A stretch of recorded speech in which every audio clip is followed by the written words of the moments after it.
Elijah, he has chronic GI issues, and he had had a flare up, and we found ourselves at the pediatrician's office.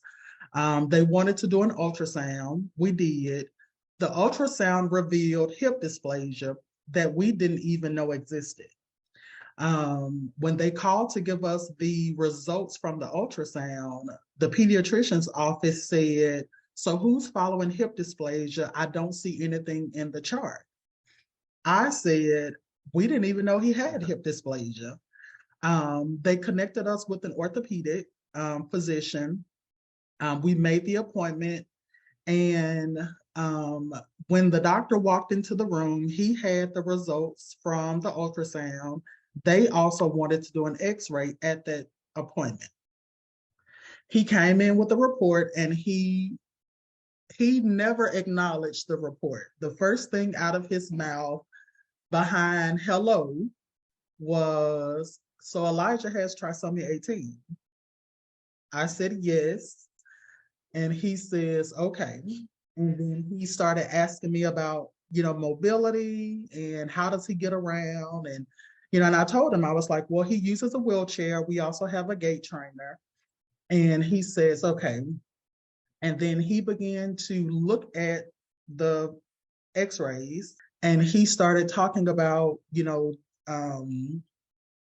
typically for a child with hip dysplasia, what we could do is, this. In some instances, we could break the bone. Some instances, we could cast and all this type of stuff. But for a child who would never walk, that may be a little extensive. I don't think we should, I don't think we should consider that. I think we would be better off if we would just let him continue on the path that he's on, using his wheelchair, using the gait trainer. I mean, don't you think that makes sense a little bit, Mom? And so he threw it back on me. I had spoken with our physical therapist prior to the appointment, and she said, ask for AFOs and see what other options are available. She kind of gave me some things to take to that appointment in terms of conversation. So I started to mention all of those things, and he said, "Well, I mean, I don't think any of that is necessary." Again, you have to look at the facts. For a child who would never walk, that was his second time saying that. For a child who would never walk, you really don't. I mean, is it really necessary to put him through that? And I'm looking at Elijah, who is at the time pushing his wheelchair, not well, but enough to where he can, move a little bit in the room that we're in. Kareem actually was not at the appointment. And so I texted him after, and I told him, I was like, "So we probably won't be going back to this doctor because he disregarded everything. Everything that the PT had prepped me for to ignite conversation, he completely disregarded. When I specifically asked for braces and different things that she said, let's see if this will work, he was like, "Well, I mean, I don't think we need any of that either. I think we just wait, see what he'll do." That was the extent of our conversation. Needless to say, that was our first and only visit. We decided never to go back to him. I think for us, we just wanted the conversation. What does hip dysplasia mean for Elijah? What does it mean in terms of his mobility? We did end up connecting with an orthopedic who said that we should not do surgery, who said that braces were not necessary, but we have a plan. That's all we wanted from the other guy. We just wanted the conversation. We talk about Elijah's mobility. We talk about the things that he's doing. He actually takes Elijah out of his wheelchair and let him walk across the room in our appointments. The other guy, Elijah, never got out of the wheelchair. He was in the wheelchair the entire time. And so it was just, it's the same diagnosis for both physicians. One just has a little bit more concern than the other one. And he he acknowledges Elijah's trisomy 18, but he doesn't allow it to prevent him from providing Elijah care based on Elijah's needs. And those are the doctors that we're looking for. Yeah, and it's in the name health care, right? So that's at the heart of it. That is all that we ask. That's it. Is that we come into a physician's office and they care. They care enough to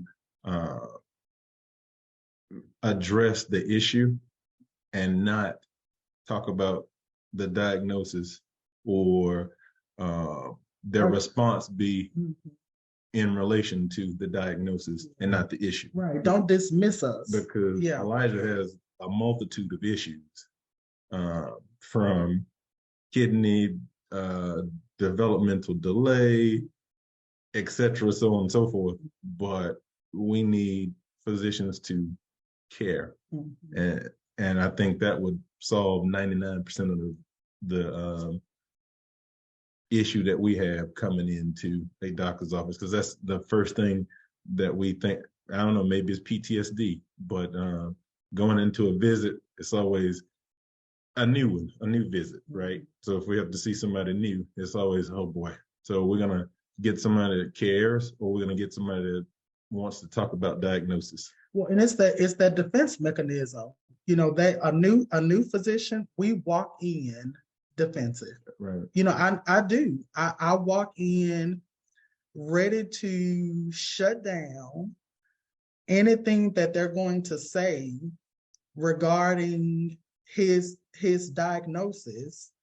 I'm one of so many diagnoses. You know, we could very easily be going in for hip dysplasia, and we spend the entire visit talking about trisomy 18 and why, because of trisomy 18, we shouldn't do anything for the hip dysplasia. Like, we never really addressed the hip dysplasia and the impact of it on Elijah. And those are the conversations that we want.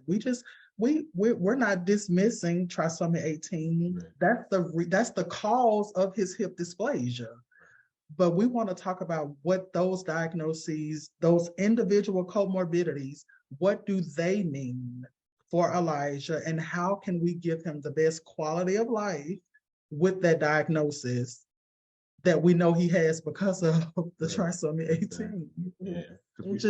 We have zero false expectations for this young man. Like, do we expect him to leave the house, get a job, get married? Probably not. We'll be excited if he does, absolutely. But that's not what we expect from him. What we expect from him is what he can do,